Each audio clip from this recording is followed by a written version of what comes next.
Hello and welcome to the Society with Fatma Shaheen at PTB World.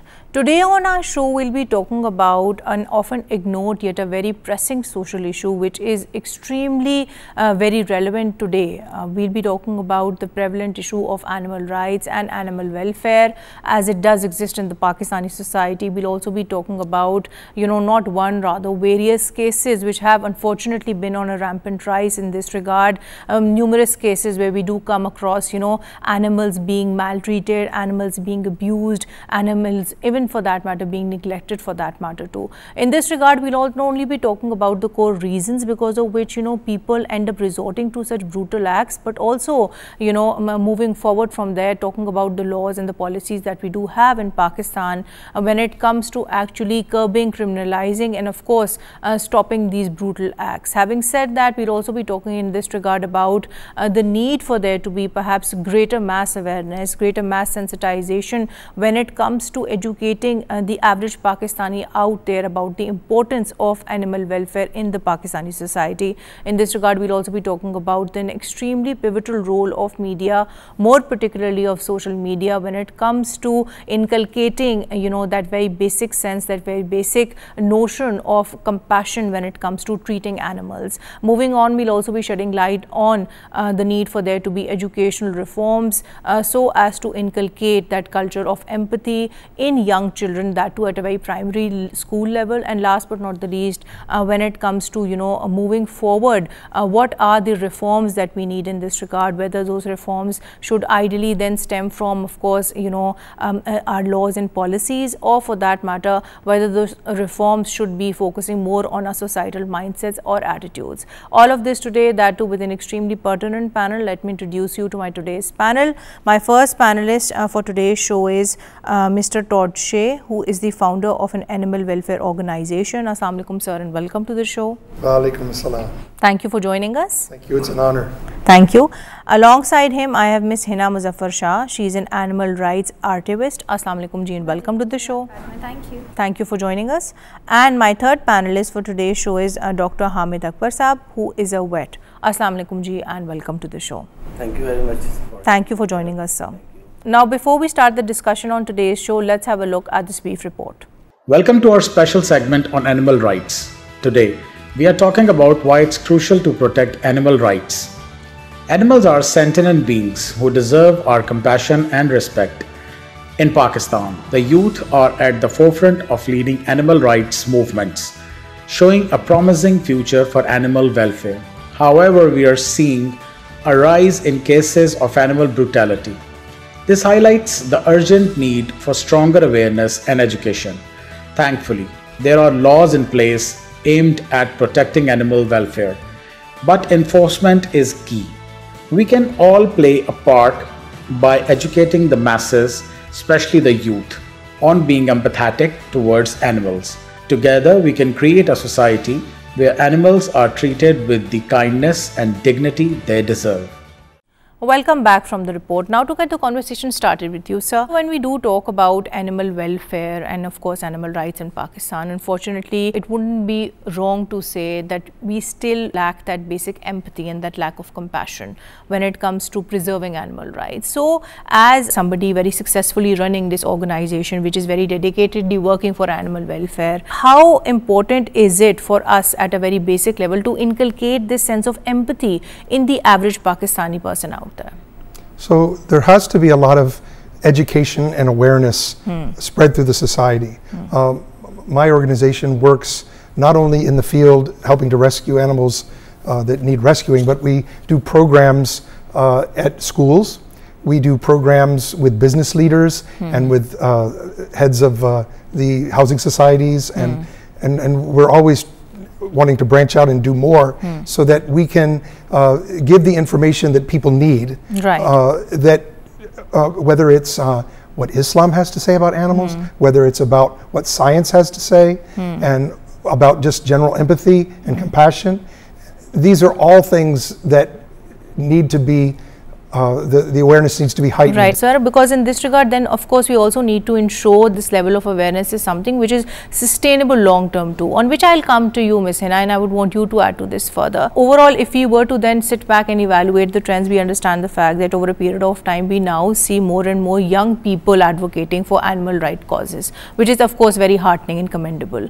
But when it comes to the gender specific challenges, what kind of gender specific challenges, if any, do animal rights activists or activists then face? Being a woman, I have felt very supported and encouraged while doing this. Also the fact that women are more able to relate to what's happening to the animal, given that they are also the vulnerable part of the society and so are the animals, and we have been for so many decades not been heard or seen. Women have this natural tendency to relate more, to be more sensitive, to understand the idea of pain. So that has greatly helped in animal welfare. However, when we are working on roads, when we are working on streets and dealing with mostly male members of the society that do not come from a very educated background or do not have some sort of limitations on them, we do face challenges in the fact that, oh, you're a woman, you do not know what you're saying, you go back from where you're coming from, and there is this sort of elitist perspective that is added to us. That's so true, and this is something that we do see happening more particularly in these protests that have also been happening in different parts of the city. But moreover, when we do talk about this from the rural women's perspective,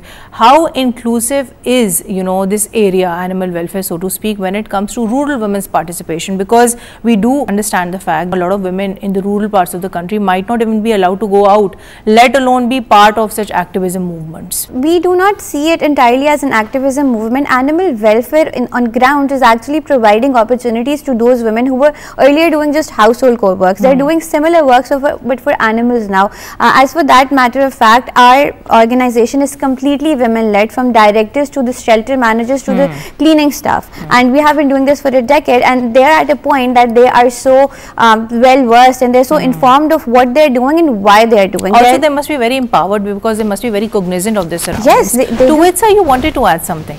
Yeah, I just wanted to say that I'm very proud of the fact that my organization, the project director is a very strong and brilliant female, as well as each of our 4 shelters, the shelter manager is a female who has a staff under them, and they're the boss, and they tell the male staff what to do. And I find that very heartening. I love to see that every day. Sir, I would agree with you on that, and I think it's very heartening then, even for the women population out there, to see women are leading such animal rights movements too. On which, Dr. Saab, I'll come to you and I would want you to comment on this, particularly from your own medical perspective. So when we do talk about the most common health issues, there are studies which suggest that malnutrition, injuries and infections, they are extremely common. That too, of course, in animals, more particularly stray animals. But when it comes to comparing and contrasting the kind of diseases that the urban population of animals suffers from as opposed to the rural population of animals, how would you make that distinction? Fatma, in this the animals, the dogs, the cats, all they have the same health issues like the humans have, and there are many diseases which they come across in their life. And in the urban areas, you know, there are mostly dogs and cats as the pets and some birds. But in the rural areas, there are mostly livestock like buffaloes, cows and goats. So each animal, each species has its different diseases and different problems. And when it comes to their illness, they suffer all kind of infections like bacterial, viral diseases, some parasitic diseases they have on their bodies like ticks, mites or fleas and lices, and they have internal parasites issues. Then animals, they do have all kind of diabetes, they have arthritis, they have issues related to malnutrition if they are not fed properly. Also, all kind of these issues, they happen in animals also. In the rural population, the animals, they have different diseases like FMD, foot and mouth disease, and they can have hemorrhagic septicemia like diseases. And rabies is a common problem which is more prevalent in the rural areas because there are less number of vaccinated dogs and cats, and in the urban areas most of the pets, they are vaccinated. Moving on, Dr. Saab, I think another question that I would want to put to you would be, we often come across this conception, rather misconception in the Pakistani society, which is that it is extremely difficult to treat frightened or furious dogs or animals for that matter. So as a practicing vet yourself, how would you debunk this myth? Have you come across any kind of a dangerous situation in the course of treating such animals? Recently I was visiting to check a horse. His leg was a bit fractured in the lower part of the leg, and I was checking that horse, and suddenly definitely animal was in pain. He tried to ease his pain. He moved his leg, and I got in this case you have to be very alert and very careful while handling especially large animals like a horse or it's a big animal. I hope you didn't get injured in the course of treating the animal. Yes, yes, and I escaped very you had a very narrow escape. And very narrow escape, and it should be that whenever you approach such cases, you should have manpower to assist you, and they should be properly, animal should be restrained, it should be properly tied up, or it should be you should have maximum manpower to assist you while you are performing or checking such animals. And the pet owner, they should be taken on board as well, so you secure their coordination and their help as well, on which Todd, I'll come to you. So when we talk about practically executing animal rescue operations, how effectively do you feel in Pakistan is technology being used now? Because we have seen cases like, for example, when it comes to Australia and the wildfires which did take place there, they actually use technology efficiently so as to even detect where exactly were the kangaroos, so as to rescue them. So when it comes to our Pakistani local context, how are mobile apps, how are drones, how are even GPS tracking being used so as to rescue animals effectively? Having Google Maps and having coordinates be sent by a reporter or rescuer that needs us is just a very helpful and very simple tool, using Google Maps for a pin location. But we are in development right now with an app team for an app that would be able to be used by everybody, the public, other organizations, rescuers, in order to map where is the animal and who are the closest people that can respond, and so that everybody knows who that person that's going to respond and where they're at, and it'll be able to bring the community together at the level of each rescue to better coordinate a quicker response. All of us who do rescue understand that every day we're out rescuing, and we get calls when we're already rescuing another animal and and we can't respond as quickly. So if we can have an app, I think that would probably reduce time of response, and then more animals can get saved. And it would also make, you know, the entire effort more coordinated, more effective, and more integrated that way. Yes, it's so a that is no beautiful replication use of efforts. Exactly. And we also use Track-A-Beast. It's a software and a program that we can,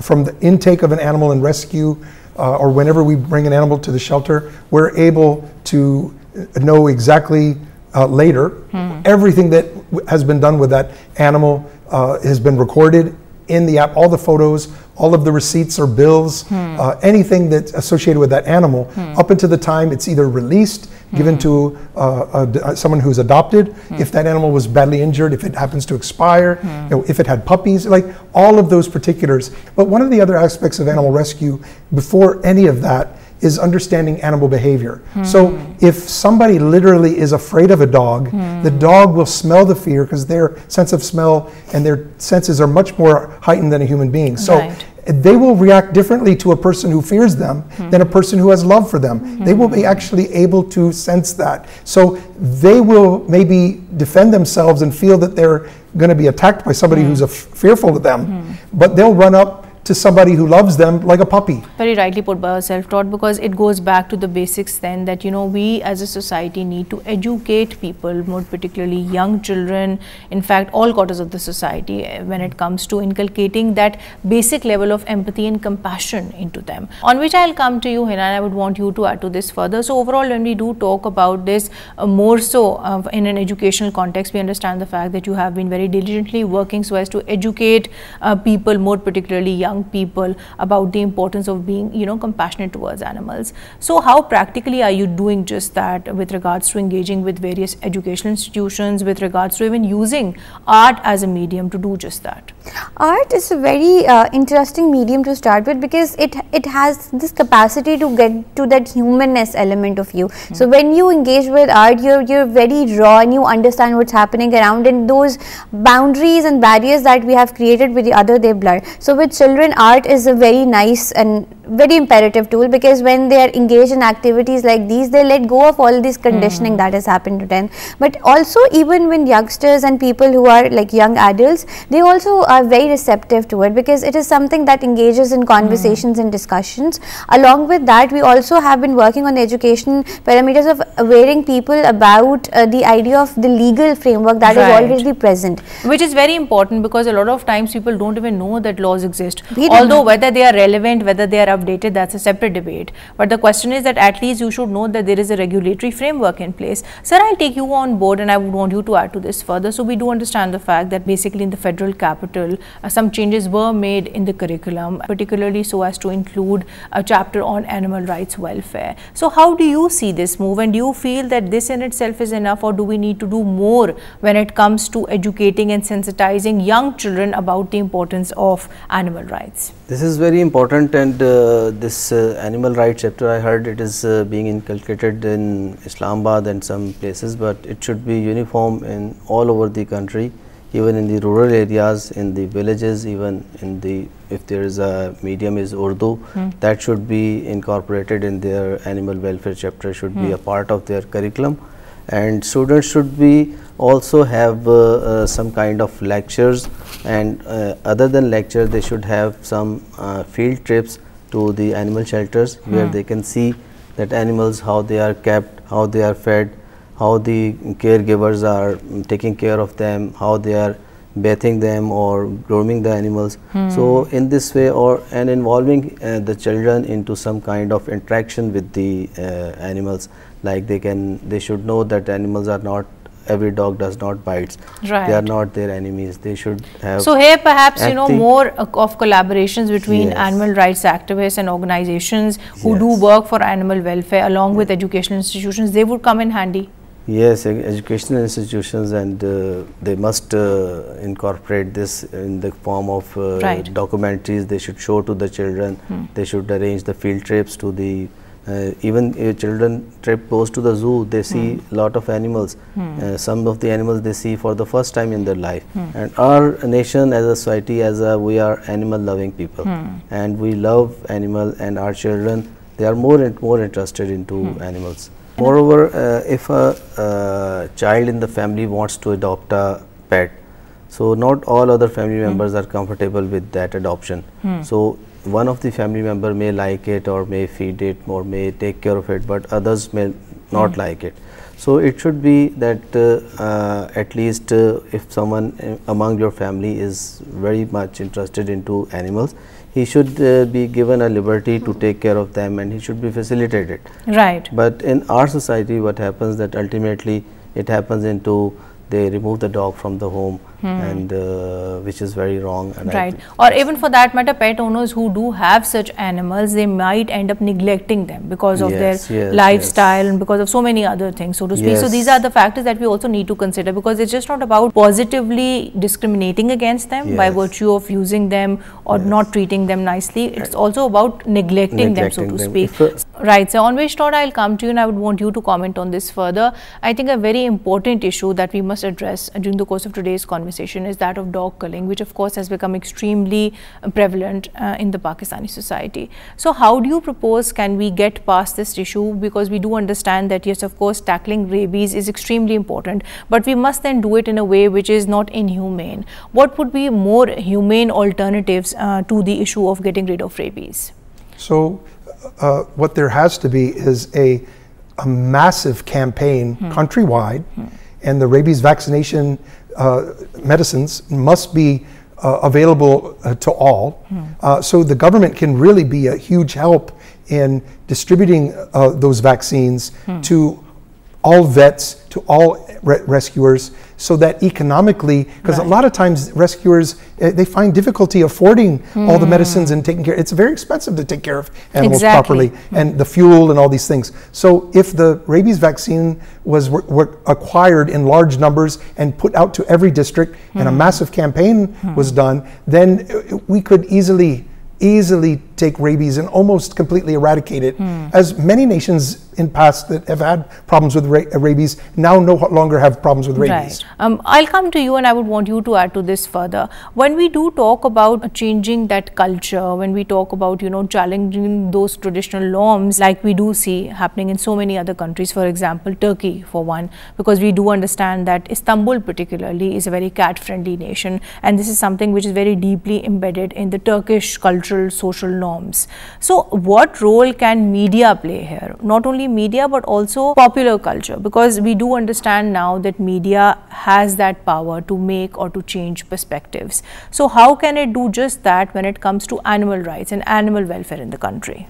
Media honestly does have that power to change it and actually nurture that compassionate and empathetic spirits in the general population, because that is their main source of information. So when it comes on a main media channel that these dogs are being portrayed as monstrous and with their teeth and fangs out, obviously people are going to be scared, people are going to resort to those misconceptions. However, if you promote the stories that are out there, stories of compassion, there are stories where these dogs being on roads are actually protecting those people who are living there. These dogs are your friend, their companion, their protectors. So if you start to sort of promote such sort of activities and such sort of stories, that will aware the public. And also as Todd just mentioned, that problem is rabies. Problem is not dogs on the roads. There is a solution to it. People want solution, and so do we. So if you start promoting the idea that this problem has a solution and you do not have to resort to such ways, I am sure that things can change, and one possible and good outlet is our media channels. Right. And you see, then all these solutions, they also need to be publicized on media, because you're expecting media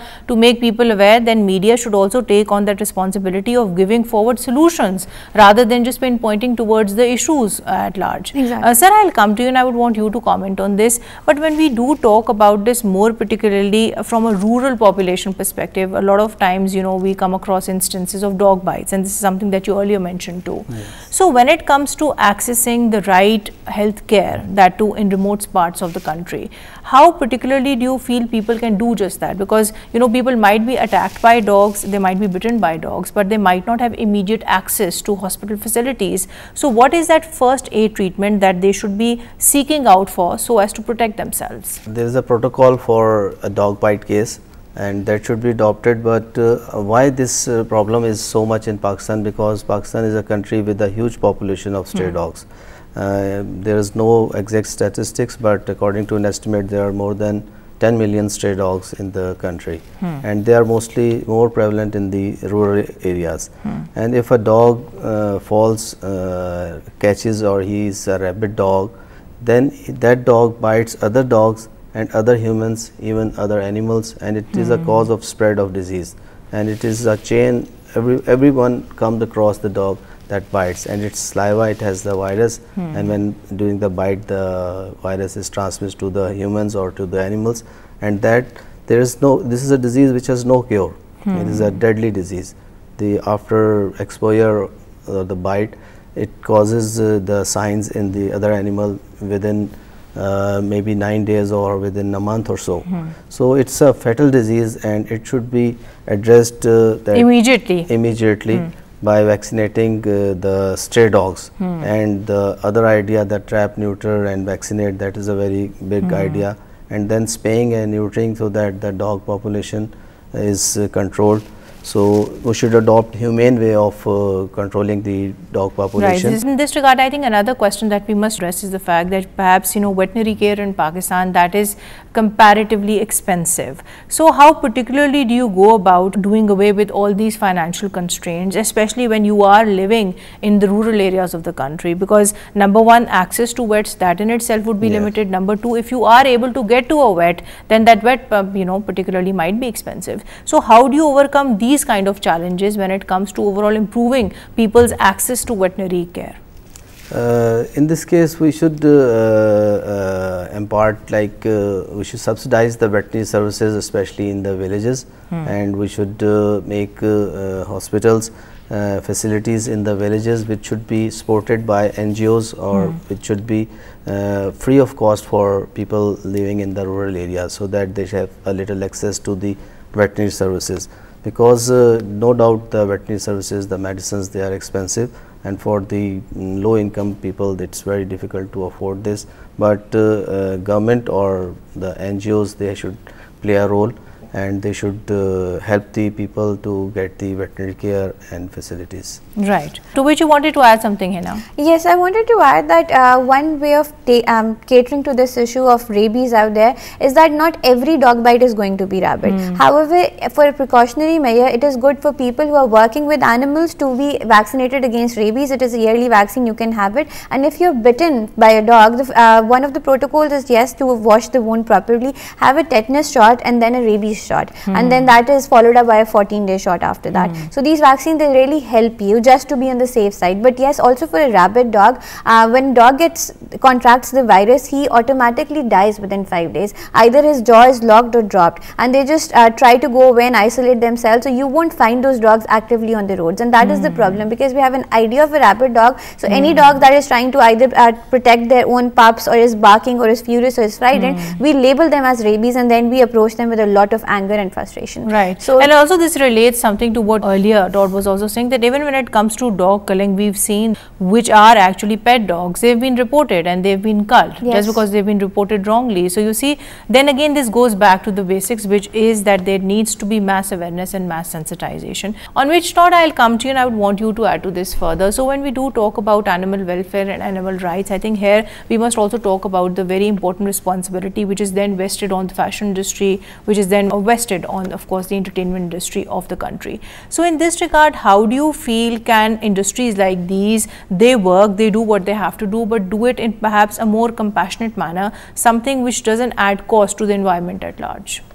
Well, I think that all of the industries, including corporates, they really have a not only a responsibility, but a tremendous opportunity to come together and do big things together for the good of the country, and in many spheres of life. But with animal welfare and animal rights, they can do a tremendous job of helping fund rescuers and shelters, and helping with community initiatives, public-private partnerships, all sorts of ways that will, unfortunately, it costs money to do all of these things. So, and it also takes a lot of will, sir. Yeah, it takes a lot of will, and there's a lot of people that have the will, but they don't have the resources. So the celebrities, the industries, the corporates, the social media influencers, absolutely, they can all get together, and I encourage them to do more in their personal capacity, to raise awareness, to donate, to give some of the proceeds of their profits. There's all sorts of ways that they can be helpful. And you know, people listen to the cricketers and the singers and the entertainers and the actors and the anchor persons of news. Like, they're prevalent in the society, of course, they have, and they're respected, influence, and they have a voice, a loud voice. So people do respect that. Now, there's also another big celebrity, an animal celebrity, that has come to fore because of cruelty that happened to her, Cammy the camel, which we have at our Karachi shelter.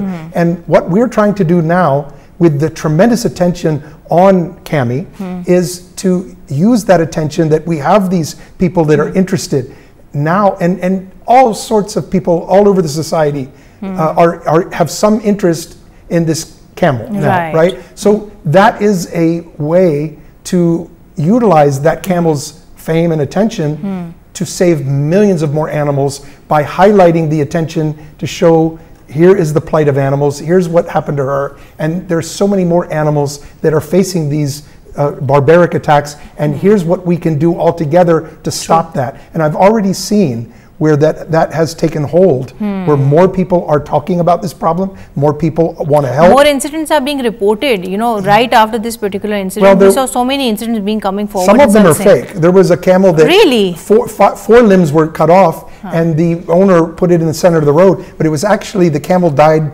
before that of natural causes.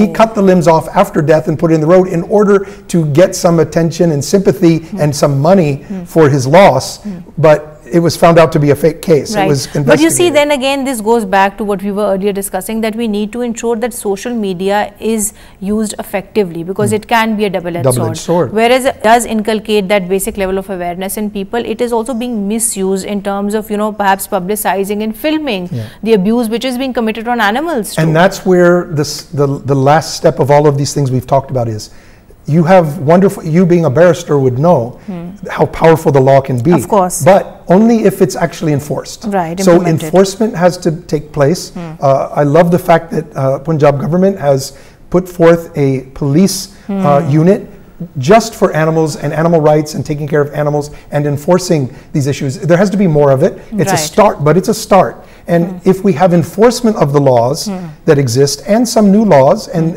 as long as we all who are involved in this animal welfare report these cases, and these cases are then taken seriously, they're prosecuted, then we can have a deterrent effect that anybody that goes out and does these kinds of things to animals, they will be put to task. They will be put in jail, and animals are powerless. They are human Voiceless. beings, and that's why human beings abuse them. It's such a cowardly thing. You know that animal is powerless against you, and that's why some of these people do it to be cruel, knowing that they can get away with it. Right. So if they no longer can get away with it, then it will act as a deterrent. Right. On which I'll come to you, Hina, and I would want you to add to this. And I think in this regard, it's very important then to also mention the fact that we've generally now seen more and more young people, even lawyers, putting forward public interest litigations when it comes to protecting animal rights in the larger picture. But in this regard, considering that you yourself have put in a similar petition, how do you see Pakistani laws being implemented so as to protect animals in the country? And where do you feel are the gaps,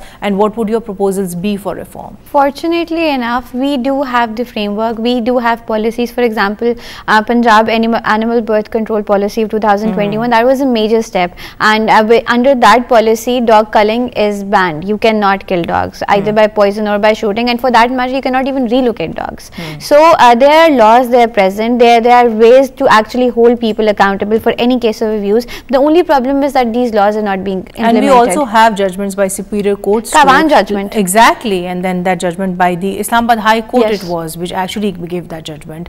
But you see, then again, this goes back to the basics. When it comes to educating people, people also need to be educated about these laws. But to some extent, as a lawyer at least, I feel that there is still need for reform, because we need to increase these penalties. We need to ensure that yes, they are being applied in a certain and a specific manner, so that element of deterrence that is created in the Pakistani society. Sir, coming towards you, I would want you to add to this. So all in all, when it comes to improving the level of access, the level of quality of veterinary medicine in the country, because this again is a prevalent issue, what would your proposals for reform be in this regard? Because the more qualified, the more competent a vet is, the easier it will be for them to treat animals.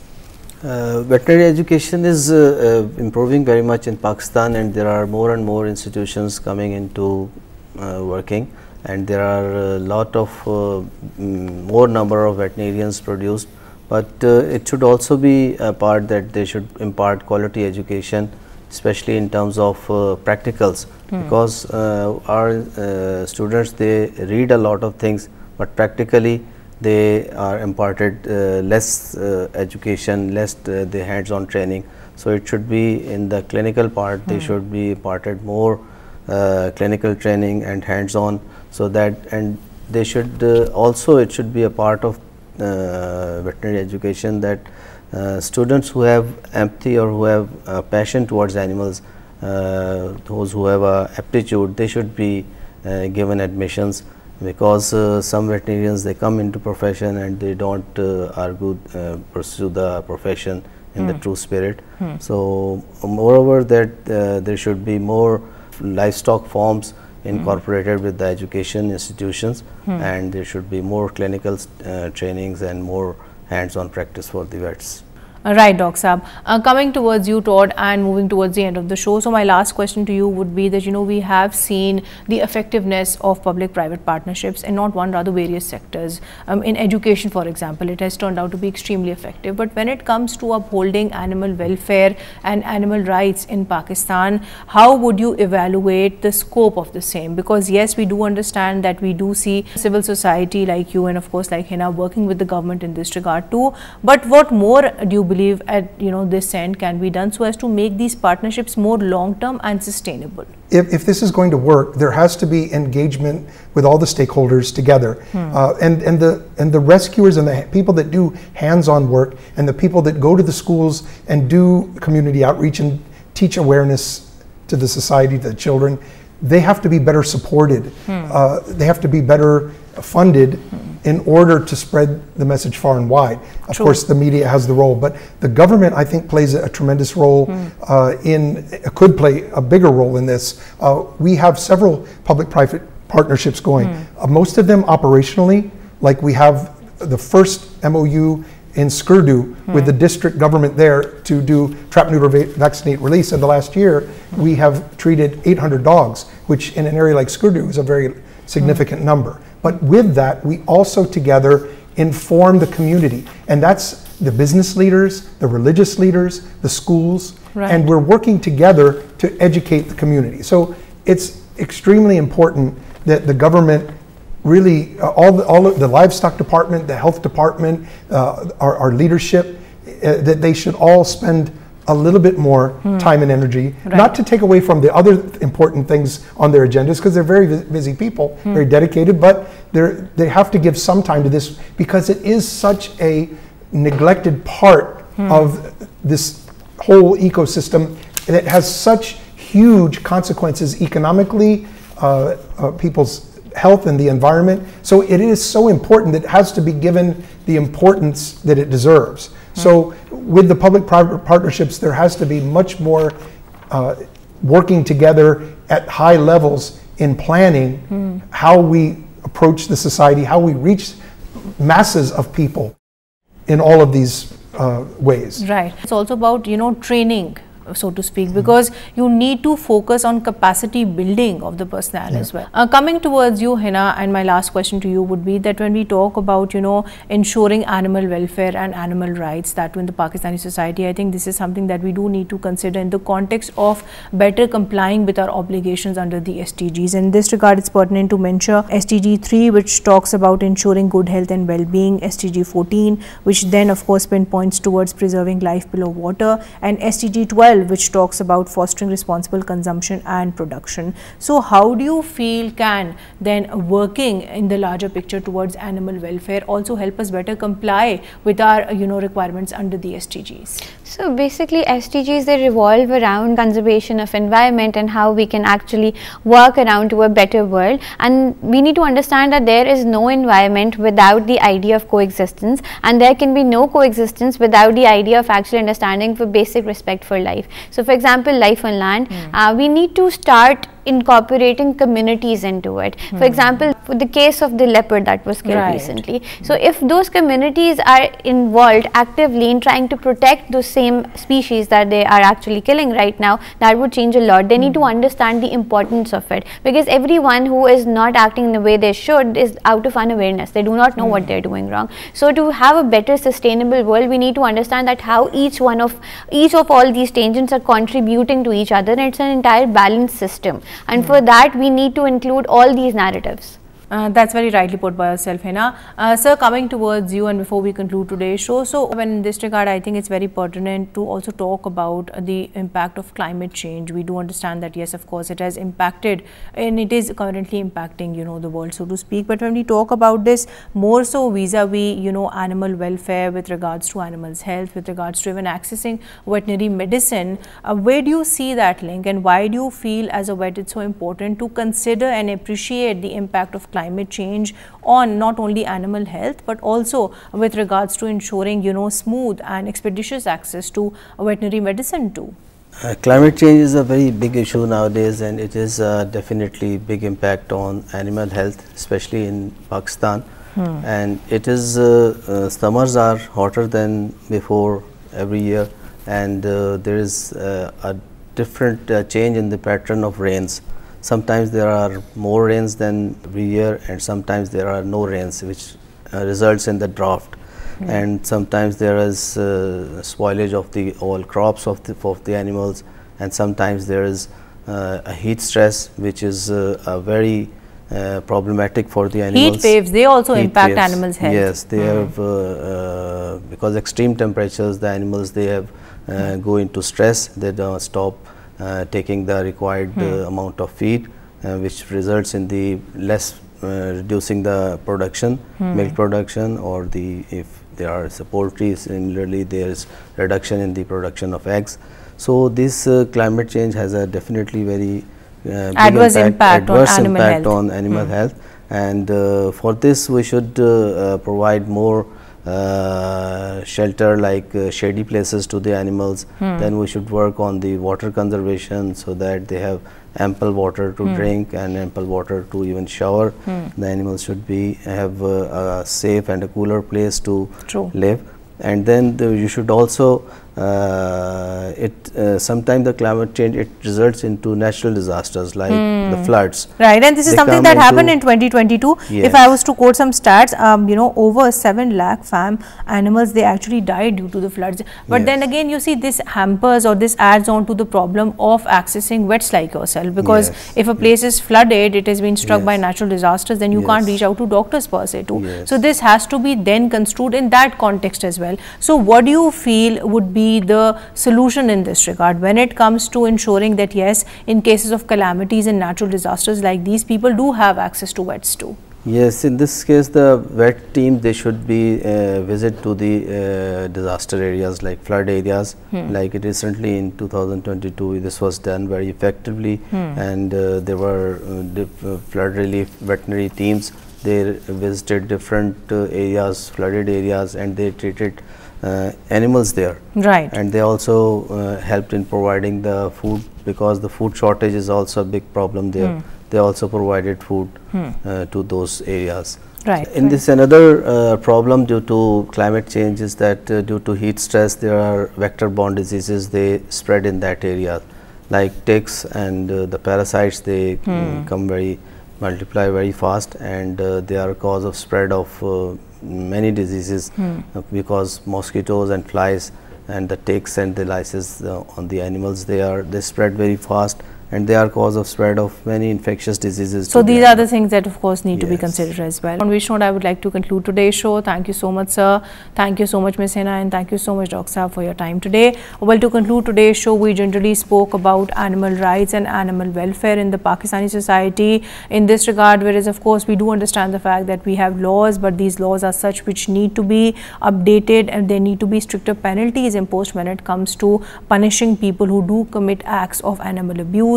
In this regard, something that we equally discuss is also the fact that we now see more and more younger people taking up animal rights movement, which is a very heartening, of course, trend and pattern to analyze. But at the end of the day, if we want to protect animals, then this has to come with a societal revolution. It has to come with a social revamp where people at a very basic level, more particularly children, are taught about the importance of the same. They are taught the very simple and very basic fact that you need to treat animals in a very compassionate and in a very kind manner, because at the end of the day, if you're treating animals well, then this is something which is not only benefiting them as animals, but it is also reflecting upon the very moral fabric of any society. Thank you for watching The Society. Until next time, take care. Allah Hafiz.